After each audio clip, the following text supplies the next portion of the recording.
ಕಾಂಗ್ರೆಸ್ ಪಕ್ಷ ಬಂದ ನಂತರ 5 ಗ್ಯಾರಂಟಿಗಳನ್ನ ಕೊಟ್ಟಿದೆ. 5 ಗ್ಯಾರಂಟಿಗಳಿಂದ ರಾಜ್ಯ ಸುಗಮವಾಗಿ ನಡೀತಾ ಇದೆ. ಸುಖದಿಂದ ನೆಮ್ಮದಿಯಿಂದ ಬಡ ಕುಟುಂಬದವರು ನೆಮ್ಮದಿಯಿಂದ ಬದುಕ್ತಾ ಇದ್ದಾರೆ. ಯಾರು ಹಾಲನ್ನ ಜಾಸ್ತಿ ಮಾಡುದು ಅಂತೇಳಿ ಇಷ್ಟೊಂದು ಗಲಾಟೆಯನ್ನ ಮಾಡ್ತಾ ಇದ್ದಾರೆ. ಅಪ್ಪ ಮಕ್ಕಳ ವಿರುದ್ಧ ತೊಡೆತಟ್ಟಿ ನಿಂತ ಎತ್ತಾಳನ್ನ ಉಚ್ಚಾಟನೆ ಮಾಡಿ, ಯಾಕೆಂದ್ರೆ ಯಡಿಯೂರಪ್ಪನವರು ಅಂತಂದ್ರೆ ಅಜಾತ ಶತ್ರು ಅಂತ ಹೇಳ್ತಿದ್ರು.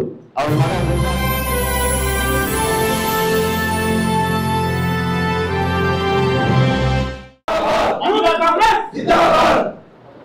ಎಲ್ಲ ಮುಳುಬಾಗಿಲು ಕಾಂಗ್ರೆಸ್ನ ನಾಯಕರುಗಳೇ, ಎಲ್ಲ ನನ್ನ ಯುವ ಮಿತ್ರರೇ ಹಾಗೂ ಪತ್ರಿಕೋದ್ಯಮದ ಬಂಧುಗಳೇ,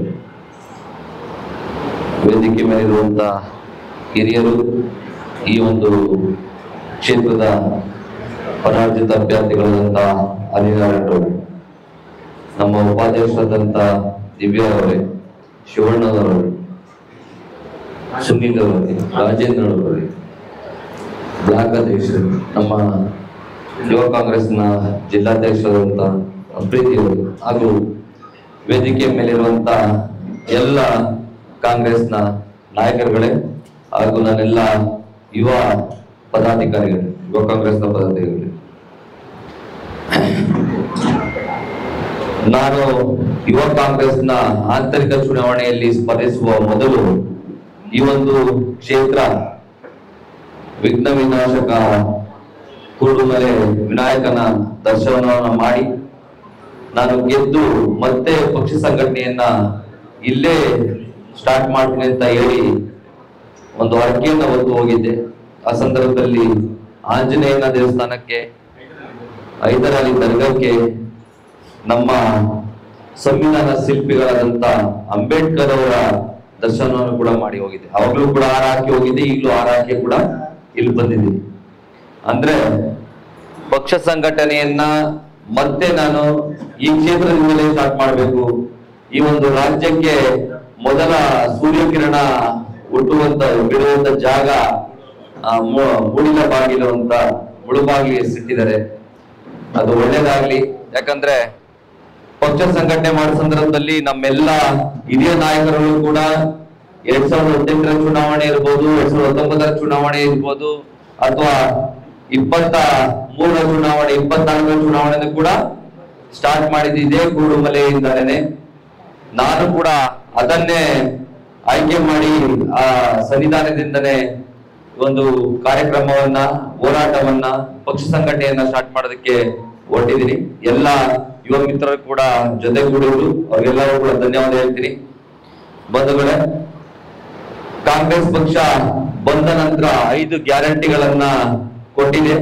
5 ಗ್ಯಾರಂಟಿಗಳಿಂದ ರಾಜ್ಯ ಸುಗಮವಾಗಿ ನಡೀತಾ ಇದೆ. ವಿರೋಧ ಪಕ್ಷದವರು ಕಚ್ಚಾಟಗಳ ಅವರವರ ನಡುವೆ ಕಚ್ಚಾಟ ನಡೀತಾ ಇದೆ. ಕಾಂಗ್ರೆಸ್ ಪಕ್ಷ ಏನು ಸರ್ಕಾರವನ್ನು ನಡೆಸ್ತಾ ಇದೆ, ರಾಜ್ಯದಲ್ಲಿ ಸುಖದಿಂದ ನೆಮ್ಮದಿಯಿಂದ ಬಡ ಕುಟುಂಬದವರು ನೆಮ್ಮದಿಯಿಂದ ಬದುಕ್ತಾ ಇದ್ದಾರೆ. ಯಾರಿಗೆ ಮಾತಿರಲಿಲ್ಲ, ಯಾರಿಗೆ ದನಿ ಇರಲಿಲ್ಲ, ಅವರ ಪರವಾಗಿ ಪಕ್ಷ ನಿಂತಿದೆ, ಅವರಿಗೆ ಬೇಕಾದ ಸವಲತ್ತುಗಳನ್ನ ಕೊಟ್ಟಿದೆ. ಪಕ್ಷ 2 ವರ್ಷ ಪೂರೈಸಿ ಮುನ್ನಡೆತಾ ಇದೆ.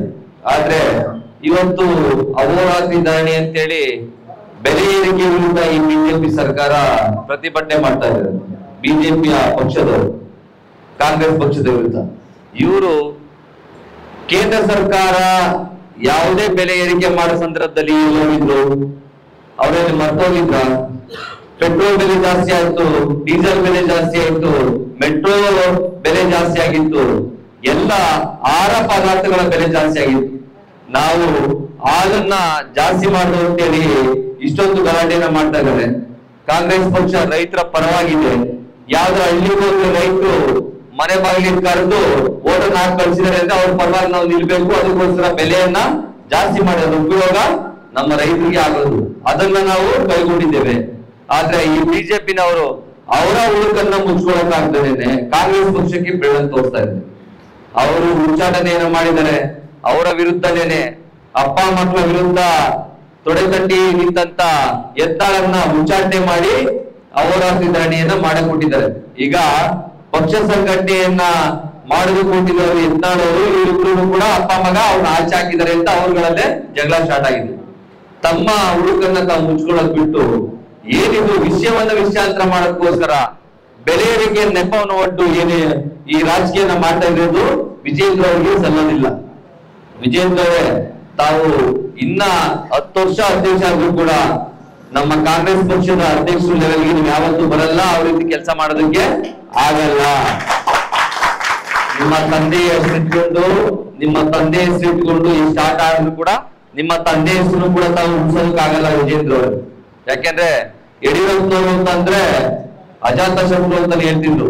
ಅವ್ರ ಮಗ ಉಲ್ಟಾ ಆಗ್ಬಿಟ್ಟಿದ್ದಾರೆ, ಬರೀ ಸುಳ್ಳನ್ನೇ ಹೇಳೋದು, ಬೇಡದರ ಕೆಲಸವನ್ನ ಮಾಡೋದು. ಈಗ ಅವರೊಂದು ಧರಣಿ ನೋಡ್ಬೋದು, ಒಬ್ರು ಕಣ್ಣು ಮುಚ್ತಾರೆ, ಒಬ್ರು ಕಣ್ಣು ಬಿಡ್ತಾರೆ.